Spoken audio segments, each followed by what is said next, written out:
Stephaun Wallace with the HIV Vaccine Trials Network.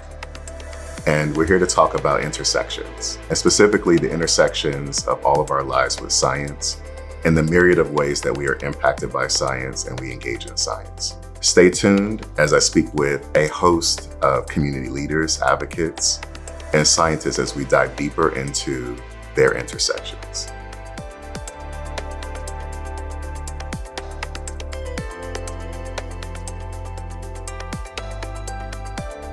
I'm Dr. Ulysses Burley, founder of UBtheCURE, which is a Chicago-based organization that operates at the intersection of faith, health, and human rights with focus on HIV and AIDS. I currently serve as the project director of the HVTN Faith Initiative. UBtheCURE was something that I founded out of my own experience as a healthcare provider that exposed the inadequacies of the healthcare system in terms of how it is that we connect with and relate to everyday people. I noticed that no matter what I did for patients in my clinical care, I would always send them back out into a world that made them sick. And so I then began to focus more on the social ills as opposed to the physical ills that I was taught to treat. Discrimination, racism, gender-based violence, homophobia, transphobia, substance abuse. All of these social determinants and how it is that they make people sick. And so I thought I would take matters into my own hands, and I founded UBtheCURE to better address these intersections of health and human rights, but also keeping in mind the belief systems that are inherent in communities, particularly communities of faith. And so I'm a person of deep faith. I carry my faith everywhere with me, even throughout my work. And I know that faith plays a significant role in the decisions that people make about their health and their wellness. And so I married all of my loves together to form UBtheCURE, and it's been an exciting ride. How did you get involved in COVID-19 work? It was clear to me that if UBtheCURE was going to continue to survive as an organization, that we were going to have to make a pivot, because the entire HIV and AIDS community shifted to focus on COVID-19. My social media engagement became a resource, if you will, of trust, became a place where people can come and get culturally competent information about the pandemic and how it was specifically impacting Black and brown people. And then I got a phone call from my mentor, Reverend Edwin Sanders.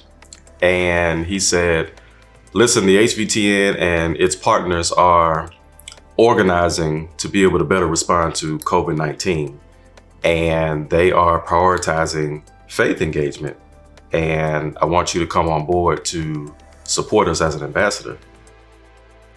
In August of 2020, I began serving as a faith ambassador to the COVID-19 Prevention Network. COVID-19 taught me, and I believe it taught the rest of the world, that no matter how effective the science and the medicine is that we develop, you can create a vaccine that's 95% efficacious. But if you can't get people to trust it or participate in it, then it's just science on a shelf. Let's take the lessons that we've learned from COVID-19. Let's apply them to HIV and AIDS, and let's increase our investment in community engagement around ending the HIV epidemic the same way in which we've done for COVID-19. My HIV and AIDS training came during a one-year fellowship in Buenos Aires, Argentina. And at that time, I realized that nothing in my training had prepared me to deal with the issues that people living with and vulnerable to HIV and AIDS were faced with. And that these were the issues of sociologists and persons who study the human condition and persons who analyze systems and governments. We have to prioritize people living with HIV to a greater extent, regardless of their training or their education or their status in society. And so I think, if anything, our HIV and AIDS response has to expand to include folks outside of the medical and the scientific community. And I think it's at the heart of what the HVTN's community engagement strategy is all about, and at the foundation of what we're doing with the HVTN Faith Initiative. There's lots of intersections with your work, your history, your background in medicine, even your alum. Talk about how you've been able to weave all of these intersections, all these different sort of aspects of your identity together, and how do you keep them together? Faith at its core is about healing and wholeness. I follow the teachings of Jesus Christ and the sacred text of the Bible, and the most prominent miracle that Jesus performs in the Bible is that of healing. And I understand that, both being a person who has needed medical care and being a medical care provider, that the medicine that we offer, the treatment that we offer, is really only half of the battle. The other half of the battle is a person's spirit. It's a person's outlook on their health. It's a person's belief that they can get better. But there's something to say about what it is that we can't see and how that impacts people's ability to seek health and healing. I believe that the access to the best biomedical interventions is a human right for everyone, regardless of socioeconomic status, identity, social location, and otherwise. And so, what sense does it make to go to school for all of these years, to treat people, to worship my entire life, to believe that there's a healing power that's greater than what we do in clinical settings, to then not be able to share that with the people who need it the most? While it might seem like an unlikely partnership of intersections for others, for me, it felt quite natural. It was just a matter of convincing other people that it's an intersection that needs to be prioritized. Bridging faith and science. And there's a really interesting way that you often describe that, the science and the sacred. Can you say a little bit more concretely about what does that actually mean? You have folks in the faith community who feel like giving science credit is taking credit away from God, when actually the science is the gift that God has given us. I can't tell you how many of my professors throughout my training who were very vocal about their atheism and about science being their faith or their religion. And so there's work to be done on both sides, for sure. I think it takes more investment in projects like the expanded HVTN Faith Initiative, where we have culturally competent individuals of faith who can also speak to the facts of the science and the public health, but they can do so in a way that honors people's social and faith locations and not degrade their social and faith locations, which is often what we find when we have these conversations about health and healing and wholeness. It's about reconciling some of the mistrust that's been inherent in the biomedical community by faith institutions. You can have a message that's factually accurate, but if people don't trust the messenger, then the message gets lost, right? Always wanted to be a physician. I wanted to help people. My mother died of breast cancer when I was really young, and so that really emboldened me to be one of the healers, if you will, for people like my mom. Then I got into my formal training, and I had this HIV fellowship in South America that I referenced earlier. It was the first time in my life that I was treating a disease that had so many social implications. You know, with cancer, when people learn of your diagnosis, they empathize for you. They agree to pray for you. It's not your fault. Exactly. But when people learn of your HIV and AIDS diagnosis, their first natural response is judgment. No matter who you are, no matter how great of a person that you are.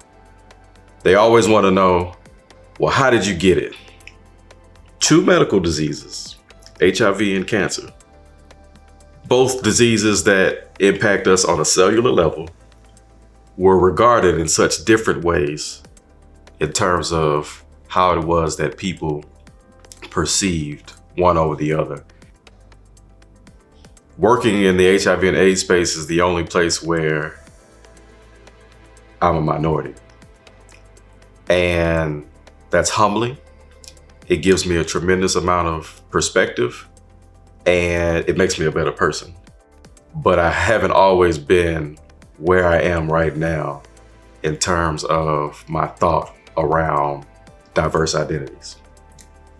That changed as a result of genuine, intimate relationships with my brothers and sisters in the LGBTQIA+ community, people living with HIV, poor people, and otherwise. And it has changed my heart in ways that treating cancer patients could not have, in terms of shaping not only my scientific and clinical compass, but also my social and emotional compass. And so my word to faith communities that are still struggling with their HIV and AIDS response because of what they say their faith believes about the very people that are disproportionately impacted by HIV. My word to them is always that at the core of any faith is love.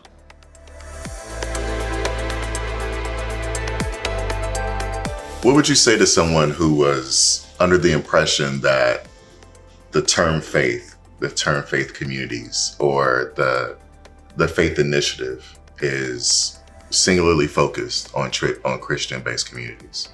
Christianity is the dominant faith tradition in the United States, but also understanding that, particularly in communities of color who are most disproportionately impacted by HIV and AIDS, that faith and belief systems run the gambit. That's why we have been intentional about making sure that our representation within the HVTN Faith Initiative is more indicative of the entire country. At the end of the day, our primary goal is to reach as many people as possible with factual, evidence-based information about HIV and AIDS and COVID-19 within the context of their sacred belief systems. And however we do it, whoever it is, we don't care. As long as people are getting the information that they need, and that it is helping them to be more equipped to make informed decisions about their health and their wellness moving forward. Recognizing that now in our country today, there are more people who don't associate with the faith than there are people who do. And I tell people all the time that no belief is still a belief system. And so that's why we are intentional about not couching this as a religious initiative, but it's a faith initiative. It's not perfect, and we're definitely learning as we go. But I think that we are building something that can be a model for future work at the intersection of the science and the sacred, not just here in the United States, but abroad. Thank you for watching this episode of Intersections. For more information on additional episodes, education, and the work of the HVTN, please follow us on all major social channels under @HelpEndHIV, Also, to learn more about being a volunteer for an HIV vaccine study, please visit helpendhiv.org. Thank you.